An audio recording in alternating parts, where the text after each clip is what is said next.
Dobar dan, dragi moji gledalci i pretplatnici. Evo šta mi se desilo. Pre par dana otišla, to jest nije otišla zadnja guma, nego je otišao ovaj ovde za punjenje, ali sad ću vam da pokažem. Znači jednostavno ovo je tubeless guma i nema unutrašnju gumu. Evo piše na njoj da je tubeless i nema unutrašnju gumu. Ima samo ovo i to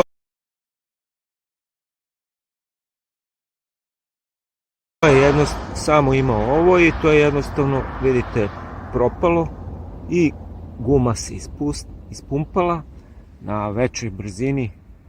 To je, hvala Bogu, bila je krivina pa sam smanjio brzinu. Znači nije bilo prijatno to što sam doživeo, nisam ni oštetio ovaj metal ovde od točka, niti sam posekao gumu, ovu spoljnu, kupio sam preko interneta unutrašnju gumu za ovaj bicikl, evo vidite koji je to model, 16x2,5, ja sam kupio 3.0 i ona je lepo ušla unutra. Evo već vozim ne znam koje vreme, mora sam skinem, to jest došrafim ovaj šraf, ovaj da skinem, ovo sam morao da skinem, to je od doboš kočnice, morao sam ceo doboš da skinem, morao sam ovo da odšrafim da skinem. Znači bila je zezanja preko skoro 2 sata. Onda sam morao ovo da skinem, morao sam ovo da odšrafim i ovo. Znači pogledajte kad god radite nešto oko toga, da vidite kako ovo bilo. Naprimjer ovo je graničnik i da možete da vidite kako je točak posle izbalansiran. Jer kad vratite, ako nije lepo stavljen, znači on će da krivuda. Gumu sam napumpao sa 1,5 za početak da nalegne guma, pošto sam kupio već, neko kaže šta tubeless, šta će ti to, što ne kupiš ovo. Ovo možda se kupi na AliExpressu, nisam našao kod nas, ali sam kupio tu unutrašnju gumu. I eto, trebalo mi je jedno sat i po vremena zezancije. Vidite da je ovo sasvim drugčije. Slično je, ali je drugčije. Guma je lepo nalegla, ova unutrašnja, vidite da je tvrda. Znači kako pumpati ovo, pošto su sve barovi.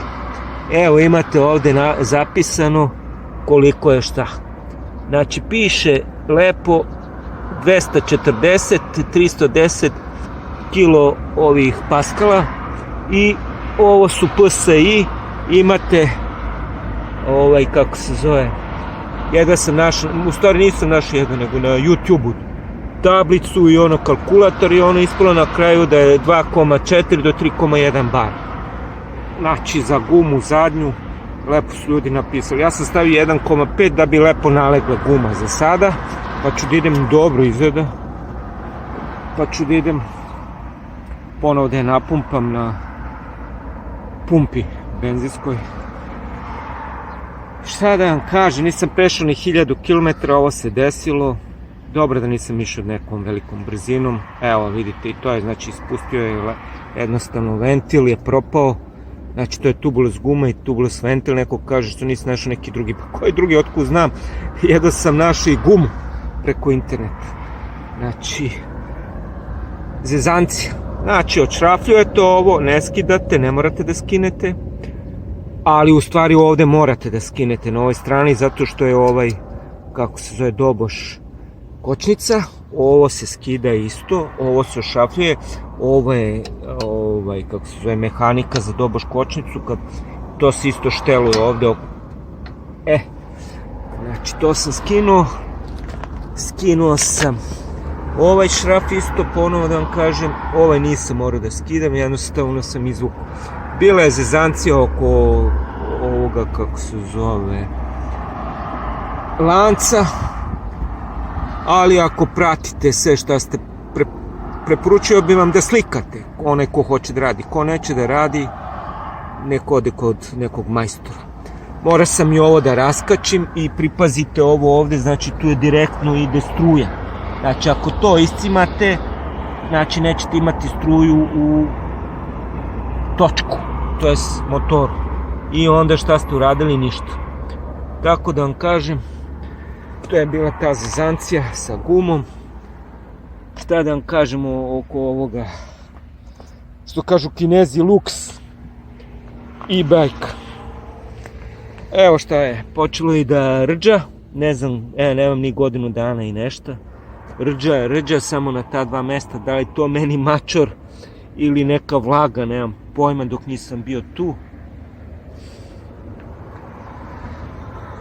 A inače, kad mi se desilo to, skoro kilometar i nešto sam ga gurao, nije lako, morao sam skinem ove da bi mogo lepo da ga guram, teško je, on je 85 kg, pogotovo baterije, svaka baterija ima po 7 kg, to vam je 28 kg minimum, 4 baterije, znači 28 kg, smorio sam se taj dan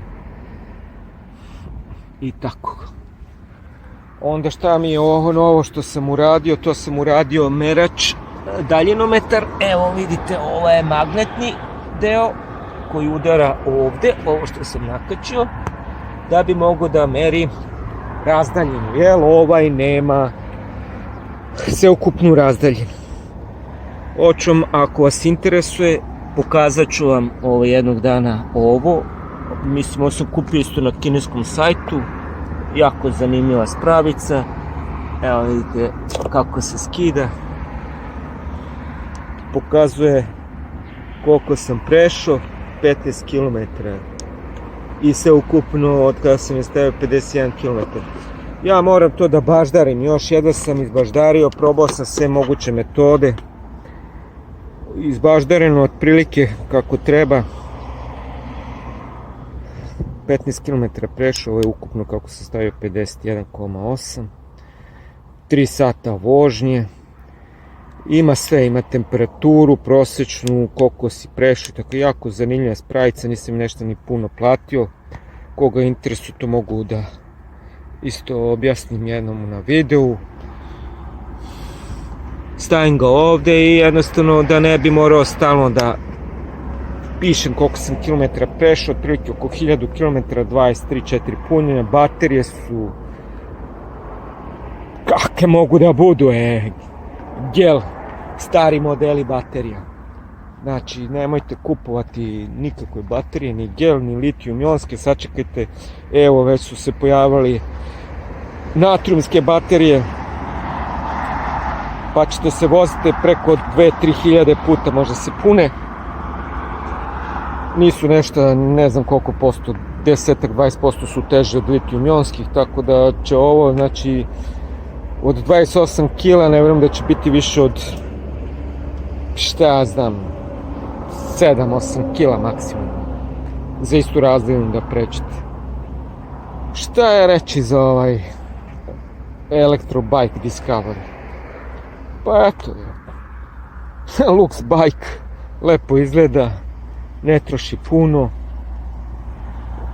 Ovo isto obratite pažnju kad uzmite, vežite da vam ne ispada, pošto ja idem i off-road, idem i na ravnom, ali ako izgubite, gotovo. Znači vežite s ovim vezicama od plastike, nije to skupo, uradite to, prekontrolišite ove, kako se zovu, pedale. Tu bi isto rekao da su malo duže bili kurbla, kako oni to zovu, za jedno 20 cm, lakše bi moglo da se vozi. Eto, dragi moji, to vam je to za ovaj elektrobicikl. Ovde mora da vratimo onu plastičnu vezicu koja je pričušćivala to i da zalijemo ovo plastikom, jer ovo plastičnim lepkom, onim glue, jer ovo, ako uđe voda ovde, bit će zebancije, mora da otvaram ceo kako se zove, ceo poklopac od motora, pa da provlačim žicu. Inače, zeznuto je da skidate celu žicu, nego jednostavno samo kad menjate točak, presečite taj plastični vezicu da bi mogli da manipulišete i obavezno skinite ovo da ne polomite. Ja mislim da je ovo gus štalije, nemam pojma, ovo od ovoga, kako se zove, doboš kočnice. Eto to, dragi moji. U sljedećem videu ću vam pokazati spravicu koju sam kupio za kontrolu kompletne mašine. Jedva sam je našao na AliExpressu. Koštalo je više da dođe poštarina nego cijela sprava. Pokazat ću vam ako vas interesuje. Hvala vam i vidimo se sljedeći put. Doviđenja.